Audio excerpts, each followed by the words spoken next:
Hi and welcome to another episode of Coffee with Mirko. Thank you to be here. It means the world to me, just the fact that you're listening or watching this podcast and stream. So I'm very happy to have you on and I hope that you're safe and sound.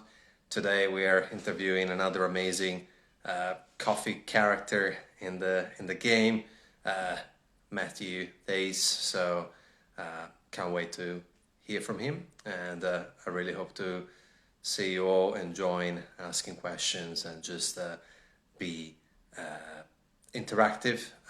Always love to read your questions and ask it to our guests. If you're new, feel free to share this podcast live stream, whatever platform you prefer.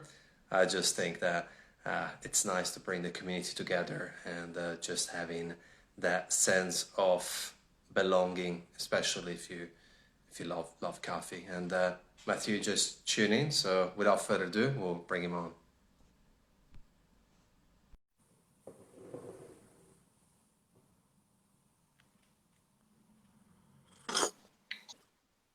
Hello. Hello, bonjour. Yes, yes. Even though I'm not sure, I'm never sure with people from Switzerland where is the French side, the Italian side. It's a mixed bag. Yeah. But thank you for coming in, Mathieu. I really appreciate it. And how you doing? Very good actually. It's been great. I think Switzerland is in good recovery after this pandemic.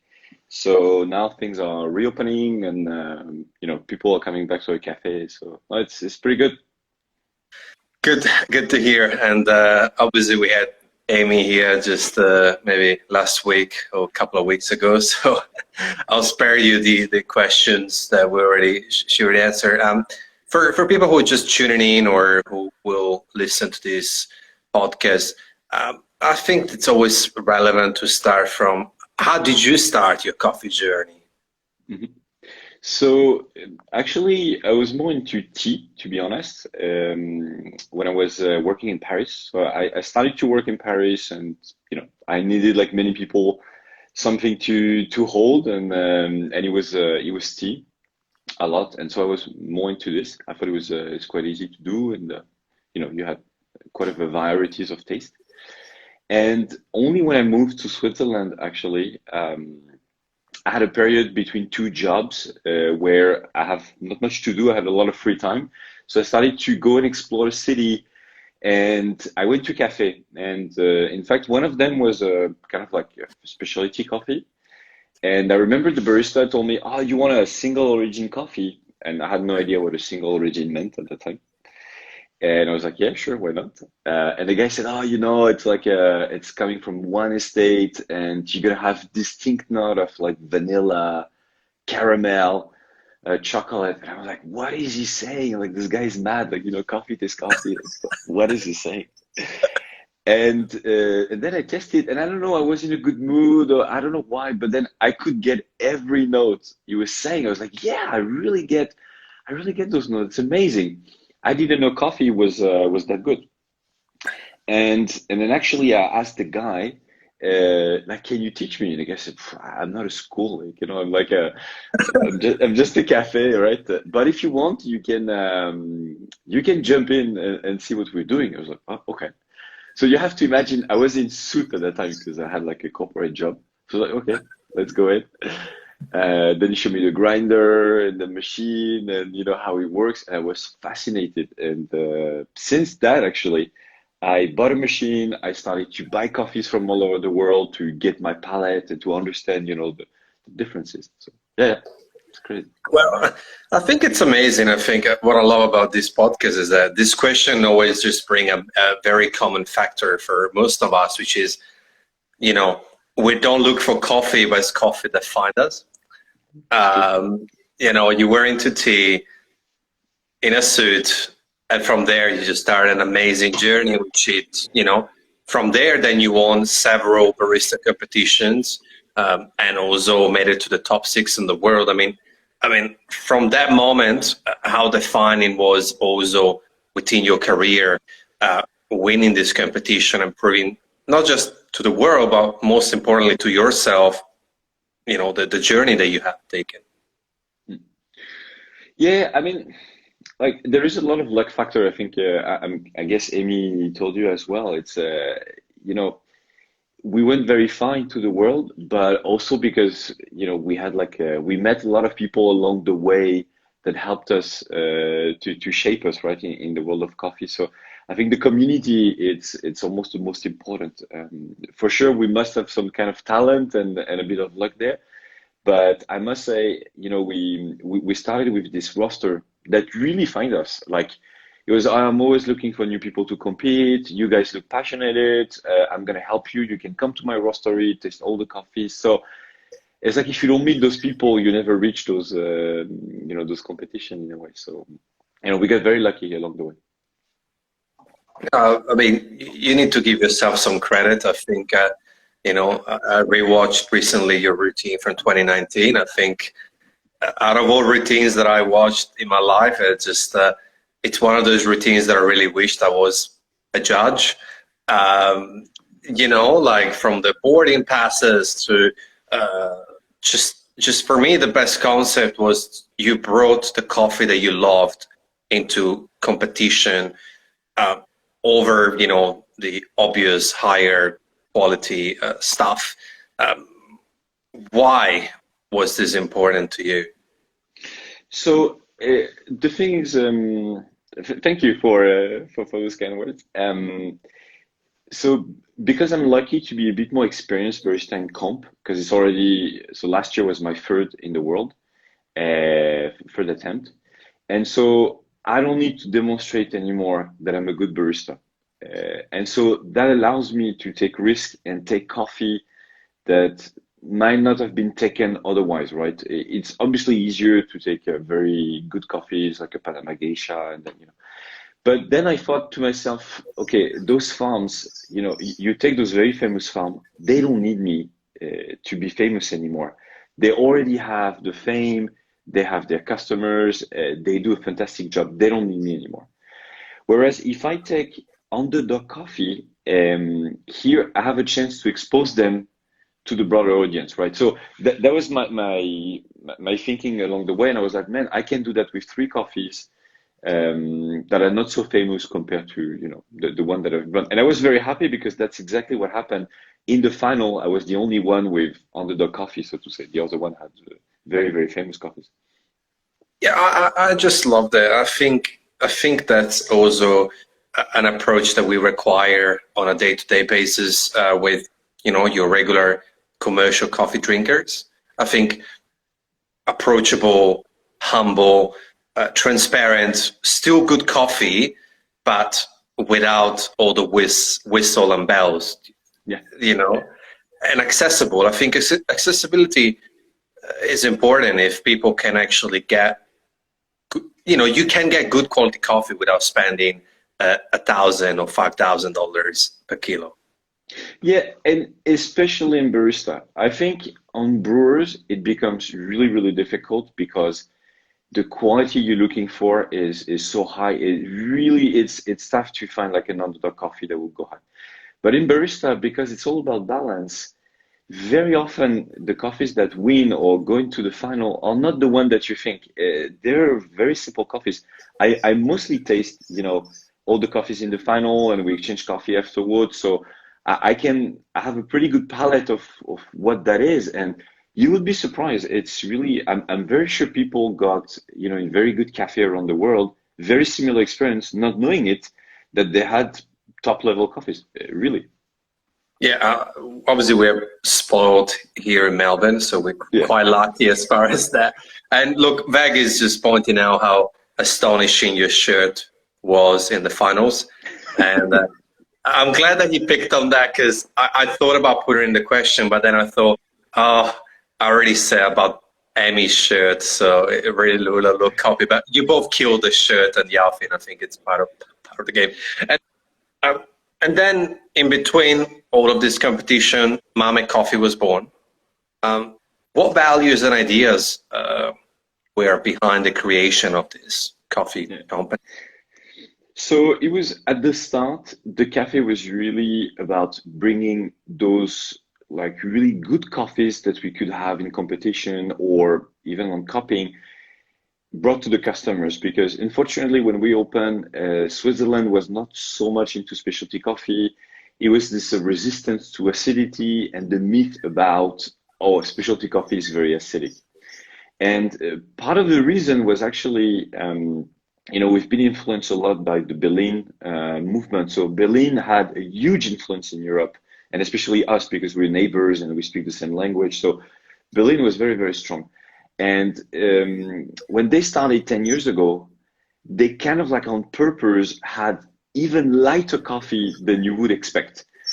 It was just like a reaction to say we're different from, the others. And as a result of that, some people got really like, wow, it's so acidic. And I remember that, the first coffee I would get from Berlin was like, it was undrinkable, to be honest. It was so acidic.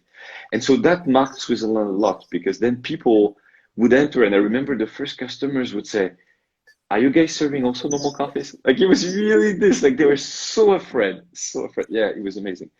So we thought, okay, actually, specialty coffee, yes, it is a bit about acidity, but I mean, you can have very nice experience, balance, sweetness. Acidity is there to support the flavor, but it doesn't have to be a lemon juice. It can also be very good. So that was our aim from the beginning. Said, okay, everybody can come. We have this slogan that we say, the best coffee is the coffee you like. So we're not going to impose you anything. We would have also like very normal coffees, like, chocolatey, sweet, big body, no problem. But at the same time, if you want to have something else, we will have. So from the beginning, we would serve 4 to 5 different espressos just to give a choice. And the idea was to bring step by step the customers that would come from, I just want my boring stuff, to maybe I'm going to go to Ethiopian natural. It's an easy step. And then maybe the next one I'm going to go to Ethiopian washed, and then maybe I finished at Kenyan, and that was the goal from the beginning. And I'm very happy because it actually works a lot. Like when we have barista coming from other cafe, and they come to us, they always say, "Wow, your customers are interested into coffees," and I'm like, "No." It's because we make the effort. Those are the same customers. They also go to your cafe. They're not special people that hide somewhere. It's just that, we took them and we explained to them and we take the time to explain to them the thing. I love it. And look, to top it off, Life Traveler 21 saying, I can tell you it's very difficult to take coffee after take coffee in Mame. The best coffee I had in my life. So I think that sums that up. And I think, and it just popped in my head, I think Switzerland makes a good case as far as specialty coffee goes, because you have, you speak usually in Switzerland, without generalizing, 3 different languages. And I think it's important to be able to talk different languages about coffee. Not everyone speaks German, French, Italian, right? But it's important to analyze, when do I need to speak German? When do I need to speak French? But into coffee, right? So that's exactly it. So actually, when we opened Mame, the first one, we didn't have the license to be a restaurant. So what that means is that we were officially like a shop, like a shoe shop in a way, right? Yeah. So that means you can only sell coffee beans, like raw beans, like roasted coffees, but you cannot serve any coffee because otherwise you're considered as a bar restaurant. And so we were in the process of getting the license, and the police was aware of it. So, they would come and joke about it. And so at the beginning, we would have a machine. And then the police was like, why do you have a machine? Because you're a shoe shop, right? So you can only sell the coffee bag. And I was like, yeah, you're right. But we have the machine because, if someone wants to try the coffee before buying the bag, he can try. And then there was like, yeah, sure. They knew that it was very dodgy what we was doing. And so part of the thing that we couldn't have is we couldn't have a menu, because then otherwise, obviously, we were a coffee shop.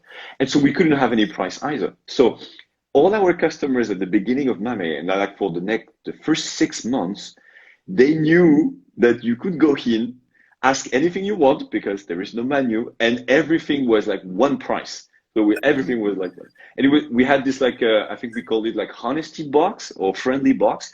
You give to that box whatever you think the coffee worth. That's how it works at the beginning. And so as we had no menu, we actually used to put on a table the flavor coffee wheel from counterculture. And it was part of the education, right? Saying, oh, coffee tastes like different flavor. And so like what we've seen after a while is that people would look at the flavor wheel and say, oh, you have all those flavors. Can I have the coffee with hazelnut? Can I have the coffee with strawberry? And I was like, no, it doesn't work like this. Like, you cannot just choose a flavor. You know? So, but then when we had finally the license, I'm like, actually, that's a really good idea. So when we could finally put the menu, our menu is the flavor wheel. And so we would pin the coffee that we serve into the flavor wheel. And the idea is exactly the same, is to say, maybe not everybody is very aware about what is a Colombian and what does that mean to serve a Colombian. And I remember very well myself when I didn't know about specialty coffee, you would come to a coffee shop and you ask the barista, so what do you have today? And the guy said, oh, in the grinder, I have Colombian washed. And I'm like, okay, I'm not sure what that means, but sounds great. And so that's the fundamental problem, right? The language you're saying is that nobody knows, when you're just a regular coffee drinker, what's the difference between Ethiopian, Colombian, Costa Rican, right? So we felt that exactly to make it closer to, like normal customers, so to say, let's forget about the origin, which doesn't tell much except pros. Let's forget also about the names that also don't really tell much, but let's go directly with the flavor. Like you would go to an ice cream shop and you don't ask where the strawberry is coming from, but you say, yeah, I would like strawberry or blueberry or vanilla, right? So we started like this and it was such an easier icebreaker.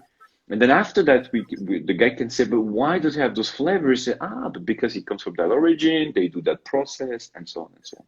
So yes, absolutely right. Coffee language. Which is simplifying communication, which will reach a wider audience and help. I think it really is the way to go. I think communication, whether it's marketing, social media, or whether it's face to face, usually less is more, and simpler is better. So I agree. I absolutely agree. So I think Switzerland make a great.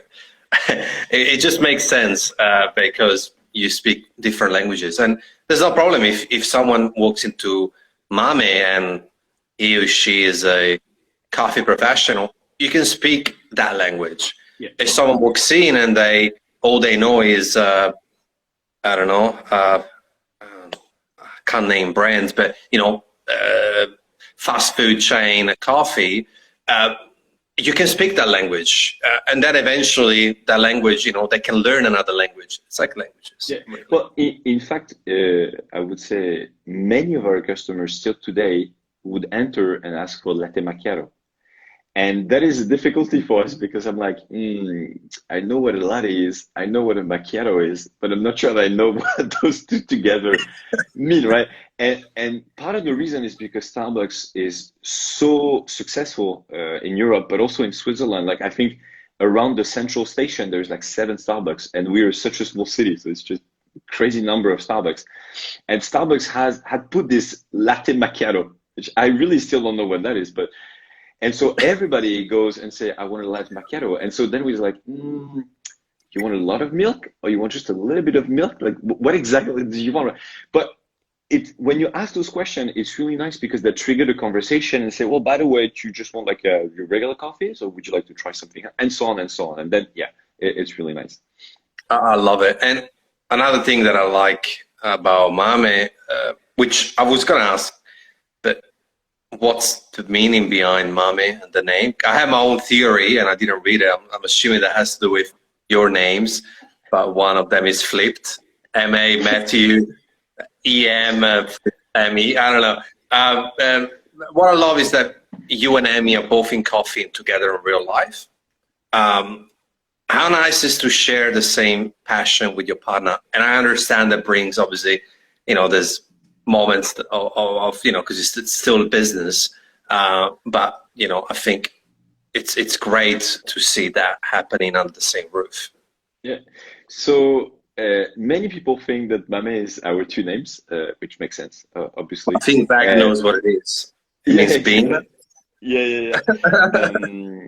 So, well, Vag is actually a very good a story. We helped him in the UK Barista Championship, so it was very nice. Um, no, in fact, Mame, it's completely different. It's back in the days when we started Mame, with a lot of coffee shop had like two names, like I don't know, Smith and Smith or Francis and Smith or whatever, like the name of the owners, maybe something like this. It was like a cool to have those two names. But then I thought, actually, maybe like just a simple name that will stick to your mind would be better and not necessarily associated to coffee, right? Like short, simple to remember. And so we were looking for a lot of things. And actually, Amy brought that. She said, "Do you know how to say coffee in Japanese?" And I was like, "No, I actually don't know." And she said, "Well, the seed, we would say mame, because when you eat edamame, it's a soya bean. So the bean is mame." And I was like, "Oh, that's amazing. Yeah, let's do that." Because I'm sure, first of all, probably no Japanese has put this in trademark in English. And so when we look at it on the internet, yes, indeed, everything was purchased and not available like as a website or things like this in Japanese language. But in English, no, right? So I was like, okay, that's free. That's nice. We can have a website and, everything.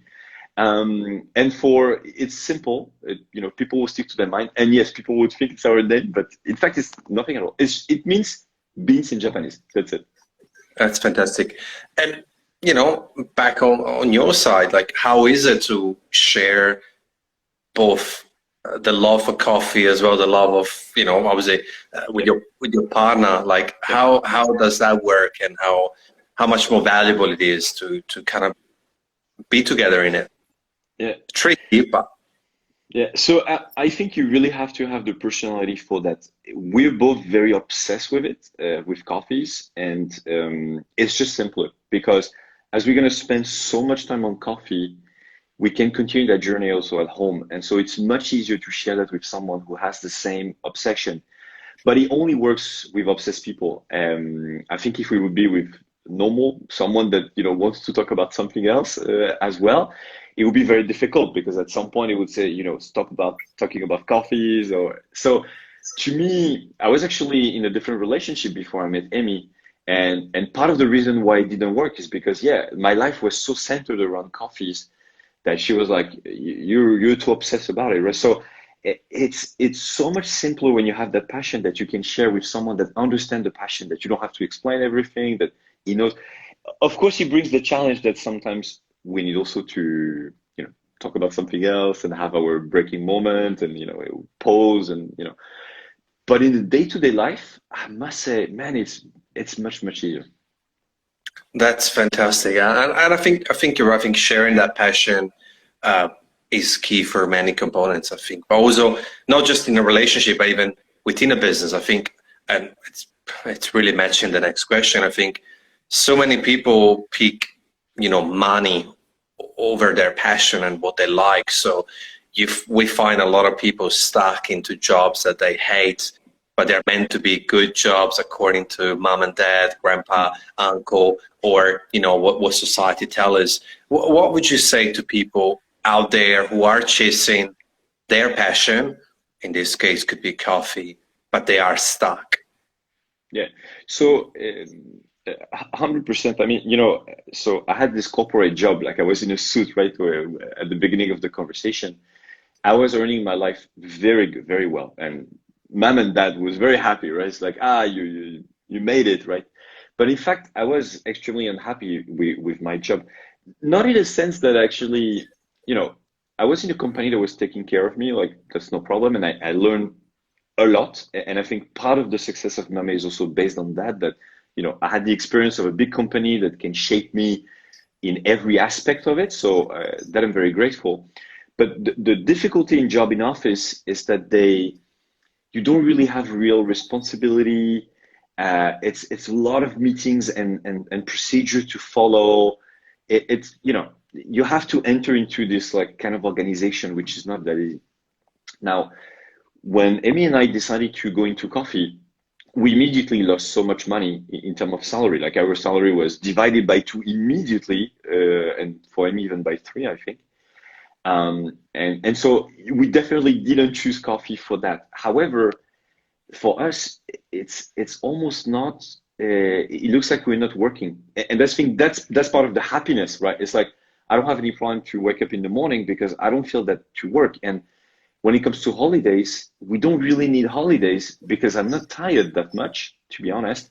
And so that's why when we go on holidays, we go to farms and visit farm because it is a kind of a holidays for us, you know. So, and so that is great. Like to me, my happiness, I think my general health is so much better because I'm doing what I love. Money, I mean, you know, I can pay the bills and I cannot have suit anymore, but that's okay. You know, it's, you know. I, I wish I could give you a hug right now. No, for real. I think money is quite toxic, and I think that sleeping at night is so much better. You know, Yeah, exactly. and if your heart is not in it, then it's going to be a struggle every single time. But also, your decision making and the success of your business will struggle from it too. I mean, just because certain things make more money than others, that's so untrue. You know, I run a business which is centered around coffee, and I do social media marketing, but I could do it for another industry that could pay me more.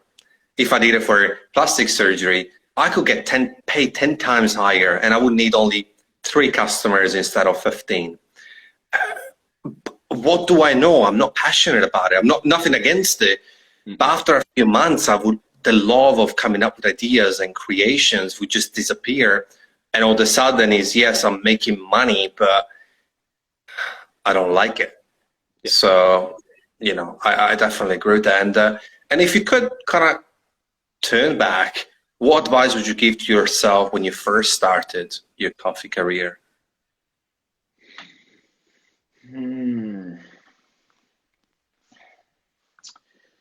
Like if I had to improve something, like if I had to do it differently.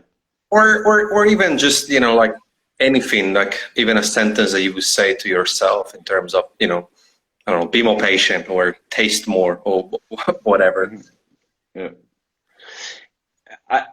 One of the biggest thing I would say it's really like never trust what people are saying, but taste by yourself. Because it's especially in coffee where you know not a lot is documented, not a lot is scientific. It's a lot about tasting, right? It's really like wine in a sense. I think at the beginning I was listening too much people that would say this is good coffee, this is a good origin, this is good for espresso, and so on and so on. Like I'll give you the example of Kenyan. For many years, I never tried a Kenyan espresso because I heard that it was so acidic that you could never make a good espresso out of Kenyan. Totally untrue. You can do fantastic espresso Kenyan, but you know, like you need to learn somewhere, and of course you listen big people, and there is a lot of bullshit going on. You know, they're not saying always like a true stuff. So I think the advice would say don't like stay open-minded, learn, but just try and try before having your opinion made, right? I love it. I love it. And look, quoting Ruben Scardelli, acidity is not a crime. Um, which I think is, and it's true. I don't know, for many years, for some reason, I never even tried asparagus, even though it was homegrown organically from my father. And they asked me, why don't you try it? I say, I don't like it, but I never even tried it. So how could I know? So I like that. I like that. Now, reaching the halfway mark of the interview, I got my out of the box question. And I think maybe you prepare for this because, you know, Emmy had to answer it. If you could, who would you like to have dinner with? Doesn't have to be in the coffee industry, anyone. So I think on the coffee industry, I would love to have a dinner with Tim Wendelbo. It's an official invite if he's listened. No, because I actually don't know him very well. We met a couple of times in championship, which is like chit chat, 5 minutes. Here is my name, but I don't know him. And it's someone that I highly regard because he has done a lot and almost everything by himself. Like he's really a doer, a fighter in the sense. So, like he started the coffee by himself, then he roasts by himself. Now he won the world championship. Now he bought a farm and he's doing all these experiments. So it's someone that actually is doing a lot for the industry, not almost the most talkative, like James Hoffman will be someone that talks a lot about what he's doing. So we're all very aware of what it is, but Tim is more secretive in that sense, more shy.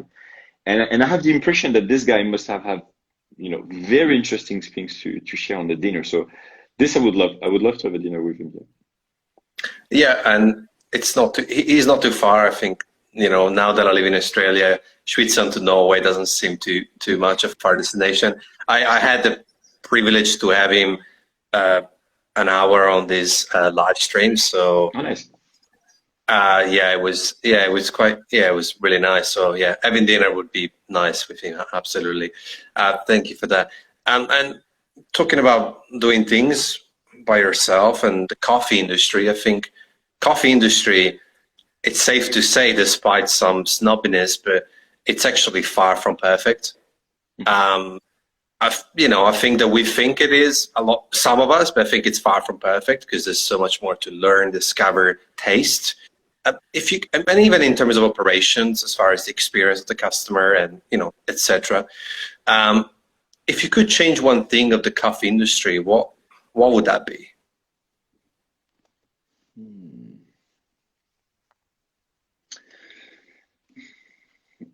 So, I mean, one of the things that I think is frustrating for a lot of baristas and in a way customers as well, is that we don't really have a control on our product.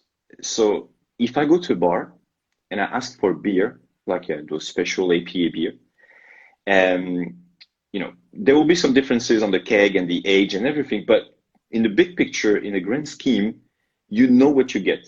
And the bartender knows more or less what you're gonna get. It's the same with wine. They get the final product, they're very happy with it, and you get. But as a barista, I might have dialed in my espresso. I'm happy with it. I redo it for you. It might not be exactly the same. It might be very different. I might have channeled, a lot of things are going on. So that, I think, uncertainty about the product is very difficult. If somehow we could bottle the espresso or make it in a way that it's always the same, so that once you're very happy with your recipe and your roast and the way you do it, and you could just like deliver it consistently, that would be amazing. That would change completely the game to me, because right now we're struggling so much to make it consistent, right? How many times we've been to a cafe and it was like, I wasn't as good, but the next customer the next day would be, oh, I had the best espresso ever. And it's like, yeah, because it's very difficult to make exactly the same espresso over and over and over and over. And maybe that's where, well, if I receive hate, I receive hate. But that's where probably fast food chains, win the game. I mean, I don't eat meat, but I remember back when I used to. I mean, McDonald's tastes the same wherever in the world you go. They might have their own specialty because you're in Switzerland. They use something different, a special product, but the basic menu, it just tastes the same. And to be honest, Starbucks it is fast coffee chain, and their products are quite consistent. Now we can argue whether we'd enjoy it or not, and what's the component of it. Potentially, technology will start playing more and more a role in it. Even having the consistently steamed milk the same way, same as obviously scale, same as the puck press, and the list goes on. So where do you see an area to improve this aspect? Yeah, so I mean, it's exactly to this. So the difficulty is, to me, I don't want to be Starbucks or McDonald's, right? I'm not looking for standardization. But what I'm looking more is to say, when you make so much effort with the coffee, so you purchase your beautiful coffee from the farm, that the guys put so many hours into sorting and processing, and then you roast, and same thing, like you've done all your profile and you really get this. I think it's frustrating to say, I actually don't know what the product will be. Like there is so many viable that you put this product, but this product is unfinished. It's not like the wine where you put the same effort, but you give the bottle and here we go. Like you would drink it, it would be the same experience. But now that coffee that we put so much effort can actually be destroyed or ruined by the barista, or enhanced, or even the top baristas. One day would be good, another day would be So I think that is very frustrating. And there is really today there's no way to that I see. You mentioned the puck press, and there are things to help, and I'm totally in favor of that. I think that's brilliant. I mean, who needs to template? Just use puck press. Puck press is great. Same for the milk. I think we were the generation where we learned how to steam, with the sound and everything. But there is no point. I mean, you could have the milk already steamed like this. But I think why I'm saying this is because if you look at the bartender and the beer aspect, people go there even though those guys, they're not extracting anything. They basically open a bottle or a tap and serve you. You know what I mean? But people go there. It never undermines their work and value, not at all. And I think as barista, we're a bit afraid of this because we're like, oh, but if I don't extract, if I don't temp, if I don't steam, then I lose my value as a barista. And I don't think this is true. I think you're not losing it at all. People would be much happier if there were a simpler way to get your espresso the way you like it all the time, in an automatic way. But I've been chasing that for like years now, and there is man, I've tried many things. So far I haven't found anything that helps. A bit temping, a bit steaming, but the extraction itself, I haven't. I'm sure by keep trying, there's beautiful brains out there in the coffee world, and combined, the heroes of coffees of 2020 and so forth, it will just get better. And I'm excited to see what you and your team will come up with. I like when you brought up bartenders. I think you're right. The level of confidence is so much higher behind a bar, because I managed a jazz club for a bit in my earlier days, and it's true. Like, that the wine is going to taste the way it's going to taste, and you've done nothing to it, so it's not your fault. Like, you might spill, okay, but in terms of taste, you're absolutely right. The confidence is just a different game. And speaking of which, actually, there's a question from Kona, Hawaiian Coffee. What would you change in a coffee farm perspective? So, I mean, here's the myth that I would like to unpack at the coffee farm. If you look the story that we've been told about, that farm is a specialty, so makes specialty coffee, and so we should pay a higher price, and everything is good. To me, the reality, and I discovered it by going to many farms, and I realized that the reality is quite different from the one I thought. In fact, a farm cannot be 100% specialty. That's impossible. And the reason is because when they start sorting the coffee after picking, so they pick all the coffees, and they have all those different colors of different ripeness. Okay. Here, there's the first where they're going to separate the good one and the bad one. Okay. And then after that, they're going to process it. Maybe they're going to do some natural, so washed or honey or whatever. And then again, they're going to sort, the good one and the bad one. So what happened is that I would say roughly half of the coffee is wasted. And that, from a farm perspective, you have to do something about it. You're not going to burn this coffee. You're not going to waste or trash this coffee. You need to do something about it, right? So some of it will maybe go into a blend or to a lower quality. Maybe some will go to the commercial aspect. And so that story is never been told. But the reality is, I think I had the numbers from a couple farms. In a way, in a coffee farm, the maximum you can do for being specialty coffee is something about 40 maybe you will reach 50%. So that means half of your production, half of what you do, it's not going to be specialty coffee. It's going to be something else. And so the real story that we should tell is that when we do specialty coffee, we should also do commercial coffee. I know it's crazy to say that, but the reality is, if you really want to help a farm, it's actually better to say, you know what, I'm gonna buy also your like lower quality, and maybe I'm gonna make a blend that would be perfect for your milk drink, because that's another thing, right? In the cafe industry, half of what we serve are milk based. We're a dairy. We're much more dairy than coffee, to be honest. You know what I mean? So if you combine this and you say, look, your lower quality, no problem. I'm gonna buy it, even though I'm a specialty coffee. I'm gonna buy it. It's gonna help you. You're not gonna waste this thing, and I'm gonna make it for coffee, and I'm gonna make it for milk, and people are gonna love it. And then the rest of the production, I'm gonna buy it for my single origin espresso, my brew, and everything. And I think that story has never been told, and that I would love to change. I would love to change the approach that says, don't just buy the nano lot, because by buying the nano lot, you kind of like you disregard the other half, and the other half exists. I that's so beautiful. I think that a lot of people who are going to re-listen to this, and yeah, I'll need to digest that. That number and that research really comes to life, and I think that it's very interesting on how we could change that, and how actually that change would actually help the farmers themselves as well. Yeah, it's quite, yeah. Because actually, it's very interesting when you look at the finance. So I come from a business side, right? So I'm always looking at this.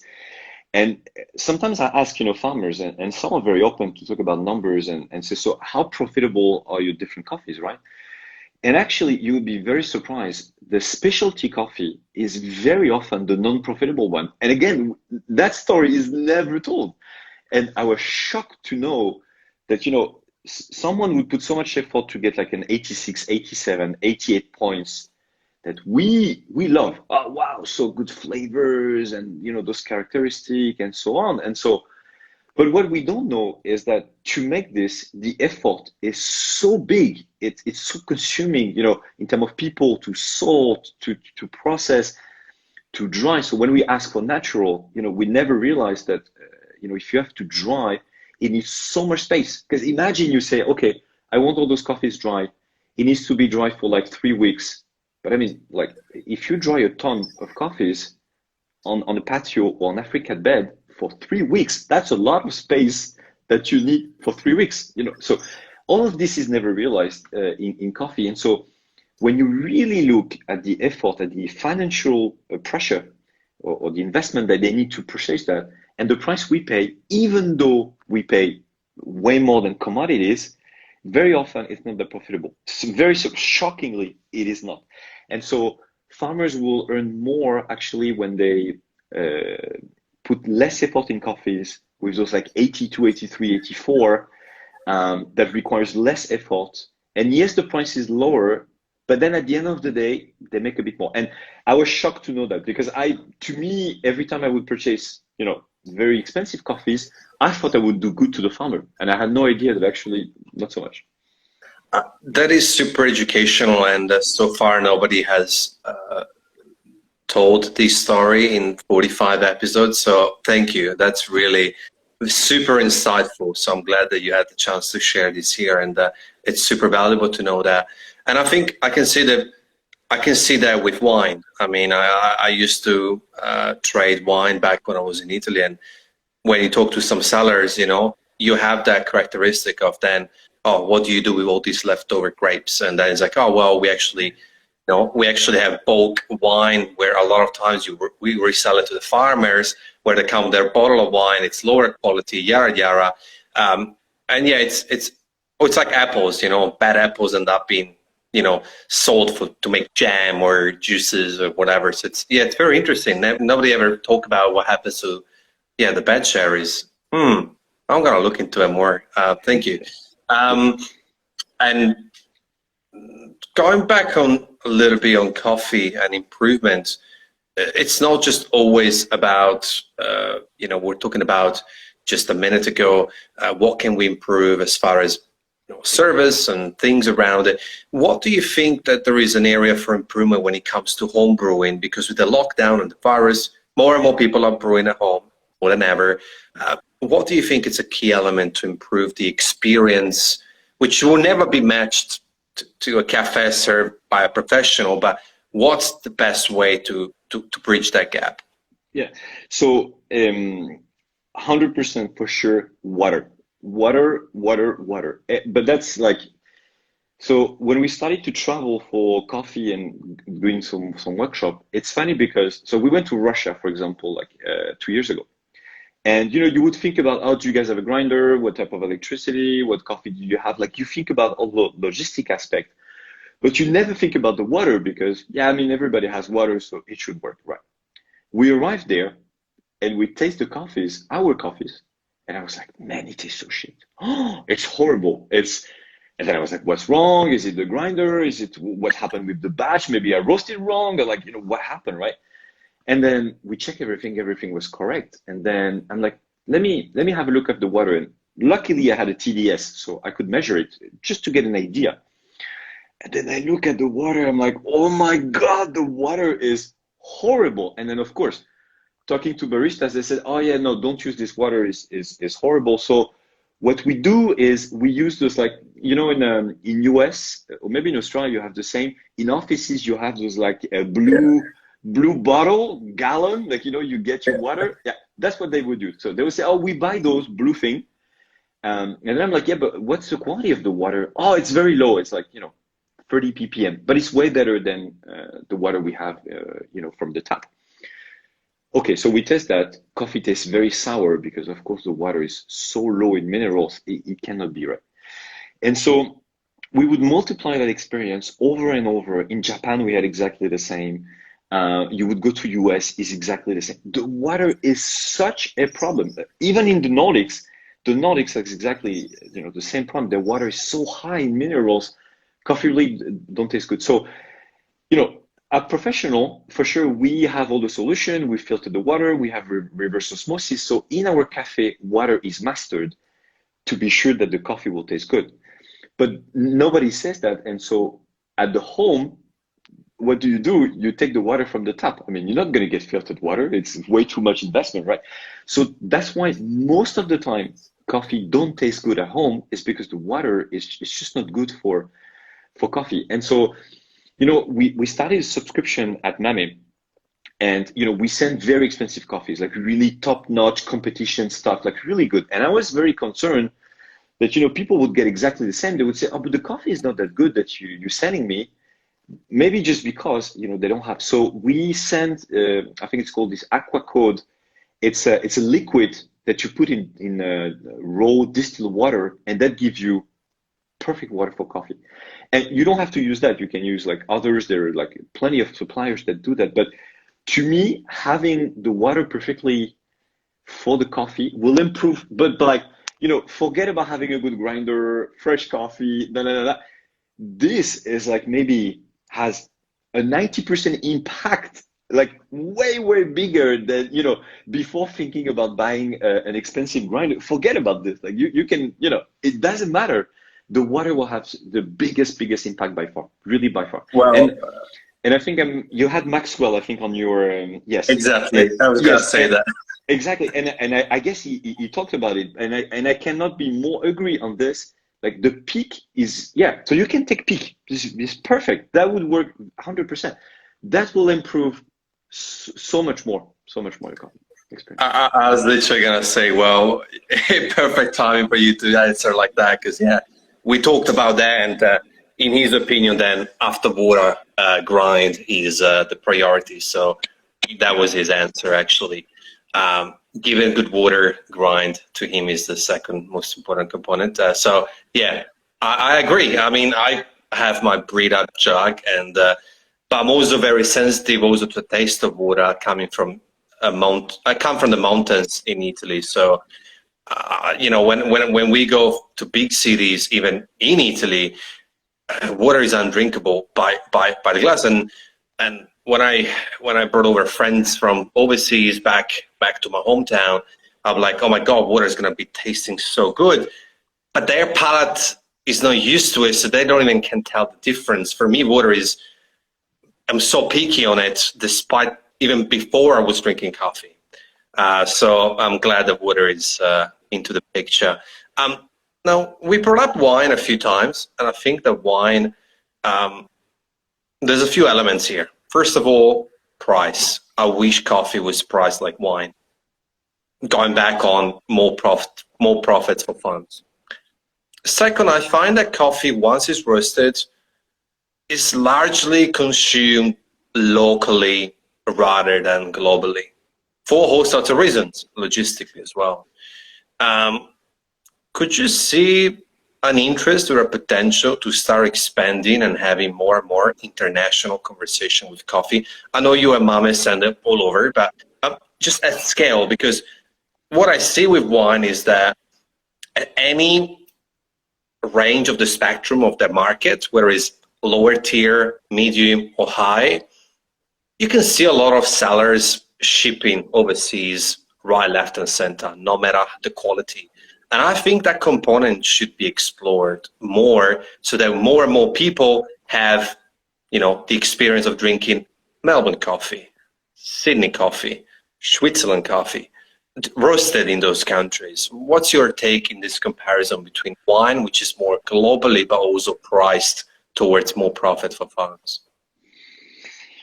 Look, it's a difficult conversation because it has to do a lot with your impact ecologically in the planet, right? If the idea is to ship a container of coffee from, let's say, I don't know, Brazil to Switzerland, so already you burn a lot of fuel, and then from that you're gonna, fly it over everywhere. Ecologically, it's not so good. I like actually what we do now because it is locally roasted, so at least the impact is less. But it's a difficult thing. From a price perspective, I think the price is obviously way too low because when you look at, if wine is one comparison, but compare even to just a fruit, right? Coffee is a fruit, so when I get my apple, or now seasonally, right now we're into peach and plum and things like that. The guys, the only thing they have to do is they have to harvest, pick it up, and sell it. That's it. That's all what they do. And sometimes it would cost more than a coffee that has been picked, salted, washed, processed, sent, roasted, packed, and it's insane. Like, how is it possible that it costs the same price? But to that argument, I would also say, yes, but coffee is a daily product. So you drink it every day. That's why the price has also to be with, the wallet of everybody, right? The wine, you don't drink wine every day. I mean, you could. I'm not sure I would advise that. That's what you mean. Yeah. So it's something that you drink less. So obviously you could put more price. And I think it's like the spirits is the same. Like, you have a good bottle of whiskey or cognac. You're not going to drink it every day. So that's okay to put more price. So I think that's why the price, it's never going to change too much because of that daily consumption that we have. Regarding the transport, I think what we should explore, I'm not big enough to do it now, but I hope once I can buy more, there is few companies that have started to have cargo, ship transportation overseas by wind. And if you think about that idea, it's a brilliant idea because we don't need fuel, because we don't need accuracy on transport. If the coffee arrives a week later than it should arrive, it doesn't matter because it is not a product. You know what I mean? Like the green bean can last for a very long time. It's not a fresh product that needs to be delivered with an accurate date. So what I'm thinking is what could work very well for coffee is that we start putting more and more those cargo that are wind power. So the impact ecologically is much less, and coffee arrived when it arrived. If there is a lot of wind, then it arrives, sooner. If there is not, then it arrives a week later. And I was talking to two companies that are doing that. They're doing that for France for the moment, but they can expand to other ports in Europe. And I was like, man, this would be such a great thing to do more of this rather than using those expensive, sometimes we even fly coffee. When you think about it, like, man, how crazy is this impact to fly coffee over? So, Yeah, 100%. And I think, that falls, on a bad patch even for wine because as well, then they ship a lot and the footprint is, yeah, environment. I think we need to we need to talk about that in another episode. That's a whole episode by alone. There's a lot of talk, and I think you're right. I think it's just a matter of innovation, trying different things, and yeah, that just because applies to it. Yeah. yeah, because going back to your point, I'm also from a generation. I'm slightly older than the young barista, but I remember when I would go to US. So when I was a teenager, I would go to US for the first time back in the days. So I'm saying, in the 90s, you would go there, you would buy a pair of Nike, and that pair of shoes, you would be the only one in your neighborhood, back in Europe, because, at that time, it wasn't that easy to get product from everywhere. And to be honest, I really like that feeling that, you could go somewhere, had something very specifically, and so you could bring that back home and say, look what I've got from US. Okay, at that time it was Nike because NBA was so big and you get those like Air Jordan, whatever, and people would freak out. I was like, wow, that's an amazing pair of shoes.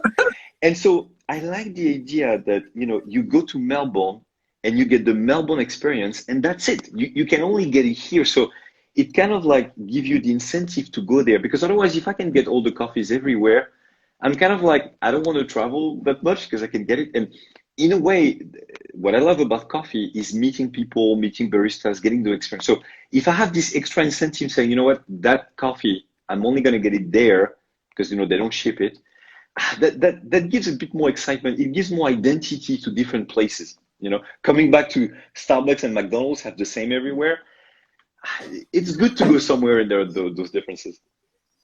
Oh, yes. And look, to top that, I mean, you can even see it on the flip side, which is obviously, it's kind of like if you drink a little bit of Melbourne, then you really want to know more about the city because you're tasting a little. So maybe even if you drank Melbourne coffee in Europe, you still might be prompt and excited about traveling to Melbourne to really experience it too. But then, it's triple footprint because fly to get you the coffee and fly to go to Melbourne. It's a tricky one. Look, it really is. But look, it's crazy. We've been talking for 58 minutes. And unfortunately, Instagram allows 60 and then it gives you the horrible 30 seconds countdown, which is really harsh. First of all, thank you so much. I think this was such a valuable and great conversation, insightful, educational, inspirational. I think people who are going to really listen to this are going to really start look who you are and what you do because it was really great. And thank you for giving us your time. It's morning there. It's business for you time. And I know it's pandemic. Is there anything that you left on the table, even though there's only a minute left, that you want to share about what's next for you? No, so the only thing is like look at our subscription for the people that are viewing. It's a great thing. We're doing underdog coffee, but very high quality with this water that we were talking. So you get the same experience as us. We don't tell you what the coffee is so that you have no bias. You can just do it, and cup it by yourself. And then later on, we reveal what it is. So it's a great experience to couple together, especially in this pandemic time where it's, I wish we could all cup in the same room, but we cannot. So it's great. It's a nice thing we're doing. We're having a lot of fun on this subscription. So yeah, people can check it out. It's fun. I love it. Thank you. I'll definitely check it out myself. And Mathieu, merci beaucoup. Thank you very much for being here. And I hope to meet you here in Melbourne for the world if this still happening in real person, real life. Of course, you and Emmy, I would love to have a cup of coffee in real life. But it's been a humbling pleasure to have you on. Thank you so much. A pleasure. Thank you, Mathieu. Thank you. You have an awesome day ahead. Thank you, brother. There you have it, guys. I hope you enjoyed these other episodes. It's a few seconds remaining here. And yes, I think that there is not much to say. Just a big shout out to all of you guys who're still here, and I really appreciate each and every one of you. Tanti, Julien, Ost, Vag, Steven, Rose. Thank you so much. Stay safe up there and enjoy your day.